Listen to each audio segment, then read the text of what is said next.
As countries grapple with getting rid of the sargassum seaweed which arrives on their shores, sinking it deep in the ocean is being considered as a possible option.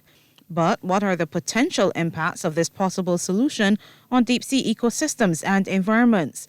This is what a project to evaluate the effects of seaweed sinking in the Caribbean, or Sea Sink, will be seeking to determine. It is about how do we treat to the sargassum, how do we treat to removing CO2, and it's all about compacting it, testing it, and putting it into areas of the ocean that have never been even explored before. So this is extremely scientific. It is a pioneering work.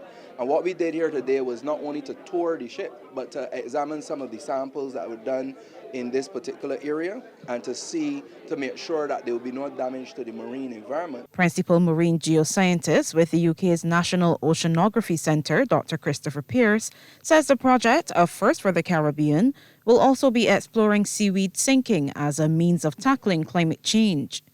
And carbon dioxide is the greenhouse gas that's driving climate change.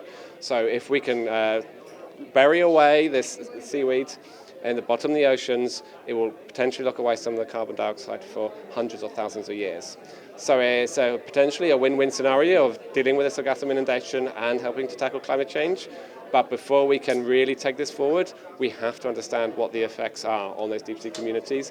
And does it actually stay down there? Does it dissolve or degrade in a way that we just don't know yet? Director of the Coastal Zone Management Unit, Dr. Leo Brewster, believes it will help in the development of the Marine Spatial Plan. He also hopes it creates avenues for more research to be done by Barbadians.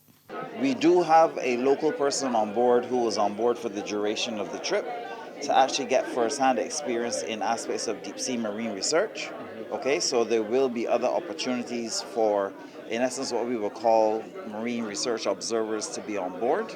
But I'm hoping that through the approaches that we can make as a government with the institutions, there may be opportunities for postgraduate study that could then be brokered to look to see how you can do master's or PhD, because we have the whole ocean space that falls to Barbados to research, and it would be good to have Barbadians participating in that level of research. To date, 2 research sites, one off the west coast and the other on the southeast, have been identified and samples taken. Approximately 20 bales of sargassum will be deployed to the ocean floor in the first half of next year and will be recovered in January 2025 so the necessary tests can be run. Sharika Griffith, CBC News.